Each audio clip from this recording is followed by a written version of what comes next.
Hey everyone, welcome back to another episode of my cottagecore Let's Play Survival series. Can you believe we're already on episode 7?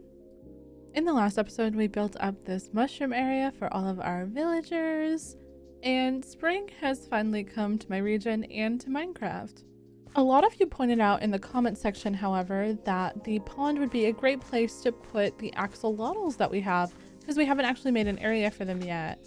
So I'm going to take your advice. And now this last very special one, who was named Tadpole by someone in the comments. There you go, Tadpole. They look so cute! Today we're going to be making a skeleton XP farm, and it's a project that I've needed to do for a while. But before we can start, we need to get some more amethyst and some deep slate. The skeleton spawner that I found is at -51 in the world. I'm thinking it's going to be a cool idea to keep some of the deep slate in there and also some of the other 117 and 118 blocks like amethyst, calcite, copper, all that kind of stuff. And luckily on the way down to our spawner, we actually have a exposed geode and I can fortune all of those beautiful crystals. The stuff I'm actually going to use for the spawner itself I already had, except for getting a little bit of extra moss, so I think with all of this in my inventory, we're finally ready to go down and start building. Actually, on second thought, I don't want to come back up once we start building and we only have 14 steak. So just in case anything happens, I should probably get more food. I think I left it in, yep, there it is. It's a long climb down those ladders, so I will see you in a second. I had to go back up again, but I think I finally have everything we need down here, except, yeah, we need some lava and luckily there's some right here. There's the spawner right over there, but before I actually start mining out, there's one extra thing that we need, and that is a slab to put on top of the spawner.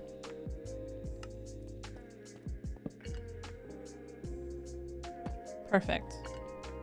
Now to make a spawner the most efficient, you're going to mine out a 9x9 area around the spawner, so 4 up, 4 down, and in all directions.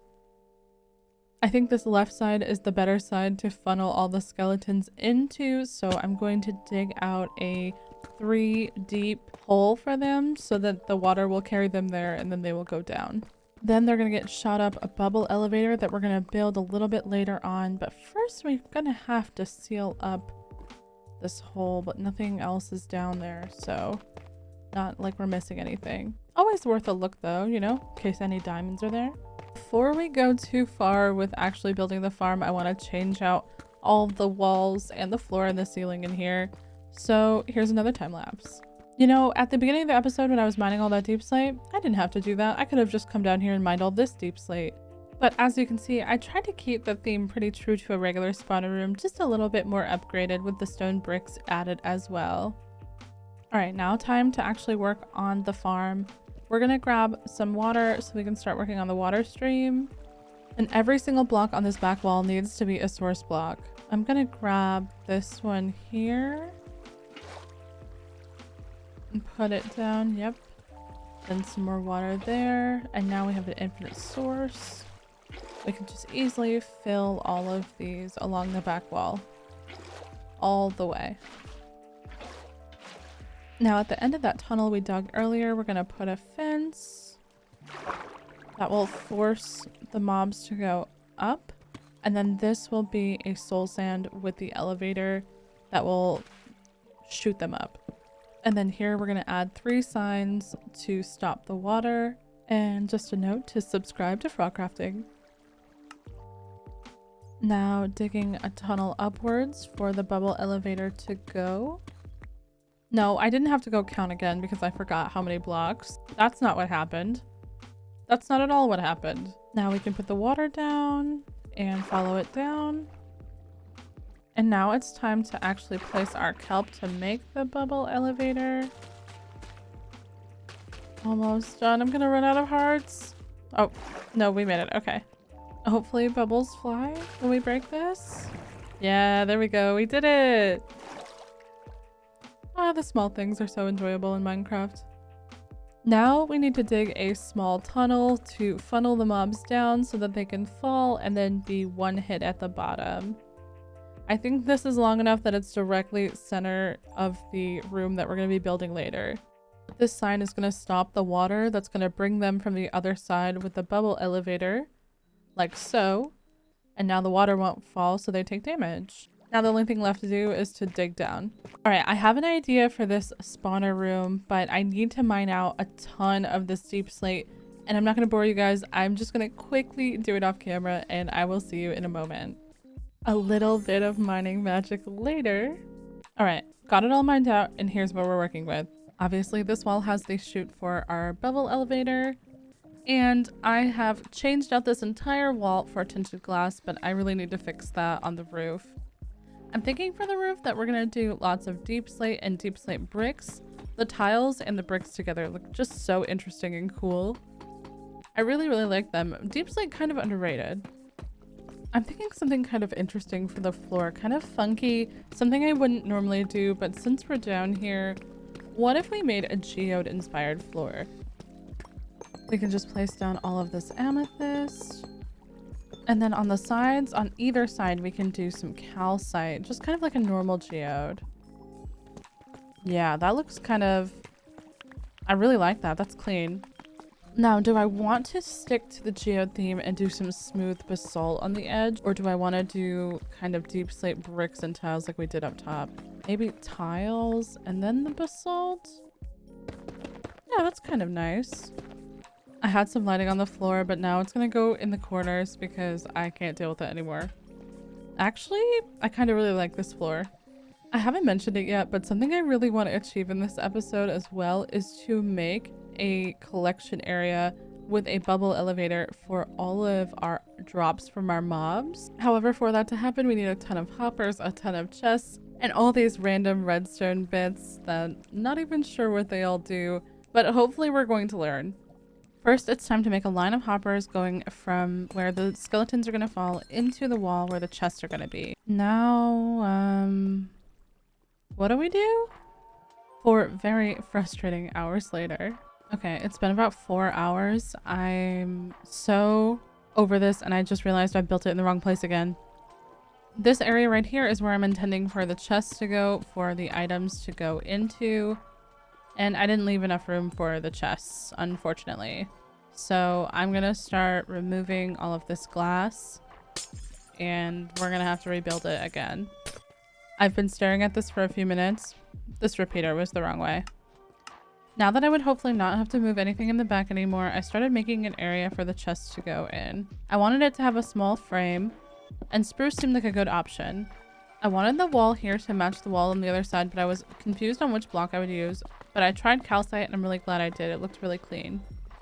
And then it was time to start placing the chests in, and while I was placing them, I realized that there was no way to open the chests on the top with the current layout of the frame. So I quickly jumped up and started to break the wood and make it just 1 block taller, and later on I'm going to add some stairs in there. I actually went with the cut copper stairs because I think that they'll look really interesting once they get oxidized. And then it was time to, of course, strip all of that beautiful spruce wood. After that, it was finally time to fill in the rest of the wall with the calcite blocks, and on the other side too. I realized at this point that I'd never tested if the bubble elevator in the back was working, so here was a quick test. And it does look like it's working, thankfully. I've only got this one wall left to finish in this place, so I'm gonna jump out and come back when it's all done. Hopefully we have a really nice spawner at the end. Okay, before I show you the room, it's time to take the torches off of the spawner and make sure that it's working correctly. I haven't tested this yet, so I'm a little bit nervous, but it should be, I think it'll be fine. Just gotta reach around and get that last torch. There we go. And oh, one already spawned. Okay. Backing up. All right, close up that hole. Then we can pick up all of these blocks, and he fell. Let's go. Oh yes, I'm so happy it works. As for the rest of the room and the design, I kept it pretty simple, added some leaves, you know, my complete signature in Minecraft. There's an anvil over there in case I want to combine any of the bows that I get from the skeletons. And this will have the entry and exit, and it's right over here by the windmill, so we're going to build a cute little build on top of this. But now I think it's time to start repairing my tools with this awesome farm. I really need to get sweeping edge on my sword. Also, if you've ever used Mizunos before and you're noticing the glass looks a little bit different, I edited it. This is what it looks like in normal Mizunos with and without shaders, and it wasn't my favorite look, I'm not gonna lie. I used Photoshop to edit the vanilla texture, and here it is without shaders. It's borderless and it doesn't have the streaks anymore, and I think it really fits the vibe. But I'm gonna quickly heal my pickaxe and my tools, and then I'm gonna dig out the bubble elevator. And now this project is finally done. We have a drop chute and a bubble elevator to get all the way back up to the top. Now all that's left to do is to finally build up our little house on the top, and I think I have a design in mind. After testing a couple things in creative, I think I have enough materials now to finally make the build. Before we can start building though, I really need to remove this tree farm behind me because it's really messing up the area. I don't know if it's just me, but I genuinely enjoy gathering resources in Minecraft, like collecting logs, mining stone. It's just so relaxing. I also really genuinely enjoy building, especially these small little cottages. I kept this one pretty similar to our other buildings, but a little bit different. And every time you're building, there's always one creeper that tries to ruin it. I really wanted to bring some more honeycomb blocks into the area, and that's exactly what I did with this roof. Combined with the cozy granite, oak, mushroom stem, and birch textures, and you have something that looks really, really cozy and really adorable at the end. After that, it's time to spam some leaves around. And then fill in this roof area up here that I totally forgot about while I was originally building the cottage. From there, I started placing flowers, and using this texture pack that rotates the sunflowers, I placed them all so that no matter where you were looking at them, they were also looking at you. From there, I started the floor on the inside, and I went with an alternating pattern of granite and polished granite. Then I wanted to add the door frame in for the bubble elevator and the drop chute. But after I placed the doors in, I realized I didn't like how tall it was. I needed to add another space on top. So then I had to remove it and rebuild it once again.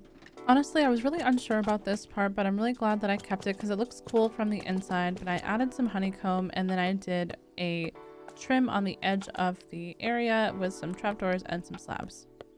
At that point, it was time to start adding some lighting, and I wanted to do some hanging lighting with fences, and I also added some greenery on the inside with some leaves hanging down as well. Then I added some stripped oak to add a little bedroom area into this cottage in case we need to sleep at night. Then I played around with a couple of different designs for carpets here, and I really liked this one. It kind of reminded me of the honeycomb. And then it was just a few quick details at the end, like adding some shelving, lighting, and some more plants up top. This cottage is super small, so I didn't want to overdo it on the details. Then to finish up, we did some terraforming, removed a bunch of dirt, and connected the pathways over by the windmill. I brought in more of the fences, lanterns, bushes, and flowers to finish off this area. Walking along the path from the main base, wow, it looks so cute sitting there. I really, really like it. I think the honeycomb blocks as the roof are definitely the right choice here. And even though it's really subtle and you don't notice it without zooming, I really like the mushroom stem as well. It adds a lot. And it is very, very tight in here. It is a little bit of a small build, but that's totally fine. We have our drop chutes and our bubble elevator here. Really like this little area we made for some storage. Now let's go down and see the farm. That's a really long drop. Our copper hasn't fully finished oxidizing, but I'm really, really happy with how this area is also looking. Usually my XP farms are a bunch of cobble. I've been grinding up some XP levels as well to keep enchanting, and we have so many drops.